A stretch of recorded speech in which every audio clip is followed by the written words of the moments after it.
કે વિધાનસભાનું સત્ર ચાલુ છે, મુખ્યમંત્રી અને ગૃહમંત્રી વિધાનસભાના મંચ ઉપર ચડી ઢાંકણીમાં પાણી લઈને જાતે ડૂબી મરે, અથવા તો પીડિતોએ 12 મુદ્દાનું જે આવેદનપત્ર આપેલું એનો સ્વીકાર કરીએ છીએ એવું વિધાનસભાના મંચ ઉપરથી નોટિફિકેશન બહાર પાડીને જાહેરાત કરે.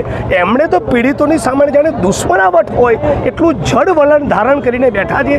એક પણ પીડિત સાથે વાત કરવા તૈયાર નથી. પીડિતોની માંગણી એટલી જ છે કે ભાઈ પ્રમાણિક નોન કરપ્ટ અધિકારીને તપાસ સોંપો, જેથી દૂધનું દૂધ અને પાણીનું પાણી થાય. ના, આ તો ખાલી નાની માછલીઓને પકડવાની અને ભાજપના મોટા મગરમચ્છો છે જે કરોડો અરબોની મલાઈ ચાટી ગયા, જેમના પાપના કારણે 240થી વધુ લોકો તક્ષશિલા, હરણી, મોરબી, ભરૂચ, અમદાવાદમાં હોમાયા.